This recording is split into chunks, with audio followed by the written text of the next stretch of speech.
The elder is not only skilled in healing all diseases, but also fully versed in the harmonization of all fragrances. Through immeasurable skillful means, he causes fragrance to flow forth, manifesting palaces of adornment.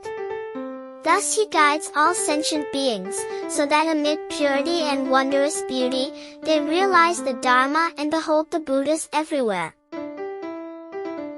At that time, Sadhana, having heard this teaching of liberation from the noble spiritual guide, deeply entered the immeasurable knowledge and vision of all Buddhas. He abided in the immeasurable excellent practices of the Bodhisattvas, comprehended their boundless skillful means, and aspired toward the infinite Dharma gateways of awakening. His faith and understanding became pure and boundless, his faculties grew keen and luminous, and perfecting the Bodhisattva's immeasurable aspirations and joys.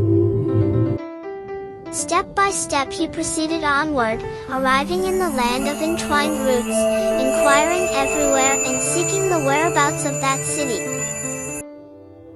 Though he passed through hardships and never shunned fatigue, he held firmly to right mindfulness, recalling only the teachings of the noble spiritual guides. He vowed always to draw near, to attend, and to make offerings, diligently urging all his faculties and abandoning every trace of heedlessness. Thereupon he beheld the city of Universal Gate, encircled by hundreds of thousands of settlements, with lofty ramparts and broad, level avenues. Seeing the venerable elder, he approached, bowed reverently at his feet, and stood with palms joined. Noble One, I have already aroused the mind of unsurpassed, perfect enlightenment. Yet I do not know how a bodhisattva should train in bodhisattva conduct, nor how the bodhisattva path is to be cultivated. Excellent, excellent, good youth. You have indeed been able to arouse the mind of unsurpassed, perfect enlightenment. Good youth, I know all the ailments of sentient beings. Those of wind and bile, phlegm and heat, spirits and poisons, even injuries from water and fire. All such afflictions that arise, I am able to heal through skillful means. Sentient beings afflicted by illness from the 10 directions all come to me. I heal them all, causing them to recover. Thereafter, I bathe their bodies with fragrant water, and further adorn them with scented flowers, necklaces, fine garments, and noble robes. To those bound by desire, he teaches impurity. To those consumed by anger, compassion. To those lost in ignorance, discernment of dharmas. To cause them to awaken the Bodhi mind, give rise to great compassion, and increase the power of vows. To enable them to perfect the marks of Buddhahood, I praise and extol the perfection of giving. To enable them to attain the pure body of a Buddha, capable of pervading all places, I praise and extol the perfection of moral discipline. To enable them to attain the inconceivable, pure body of a Buddha, I praise and extol the perfection of patience. To enable them to attain the unsurpassed body of the Tathagata, I praise and extol the perfection of diligent effort. To enable them to attain the pure body beyond all comparison, I praise and extol the perfection of meditative concentration. To enable them to manifest the pure Dharma body of the Tathagata, I praise and extol the perfection of wisdom. Good youth, I am also skilled in the essential methods of blending all fragrances.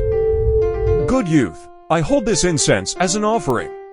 Thus I behold all the Buddhas, and all my vows are fulfilled, the vow to protect all beings, the vow to purify all Buddha lands, and the vow to make offerings to all Tathagatas. When these fragrances arise, from each single scent issue immeasurable fragrances, pervading all Dharma realms throughout the 10 directions. Some become fragrant palaces, others become fragrant halls. Fragrant railings, fragrant walls, fragrant doors and windows, fragrant multi-storied towers. Fragrant canopies, fragrant banners, fragrant pennants, fragrant curtains, and fragrant nets. Fragrant radiance and fragrant clouds and rain fill all places, adorning them everywhere. Good youth, this alone is what I know, the Dharma gateway that causes all beings to universally behold the Buddhas and rejoice. The Bodhisattva Bodhisattvas are like great kings of medicine. Whether one sees them, hears of them, recollects them, dwells with them, follows them, or calls their names, all gain benefit, none encounter them in vain. How could I possibly know or fully speak of such virtuous deeds and merits? Good youth, to the south from here, there is a great city called Talabanner. There dwells a Raja called No Satiation. Go there and inquire. How should a Bodhisattva train in Bodhisattva conduct and cultivate the Bodhisattva path?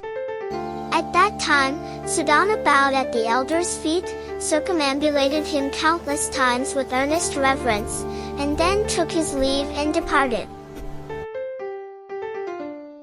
You may think of the elder's Dharma approach as a comprehensive body and mind hospital.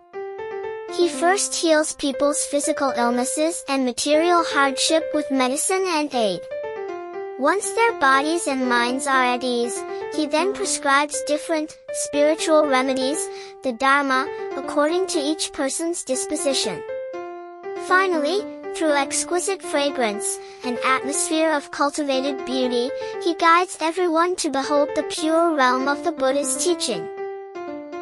If you're seeking light, remember, it's never far away. It has always been within your heart. In the next chapter, we'll follow Sadhana to meet his next wise teacher.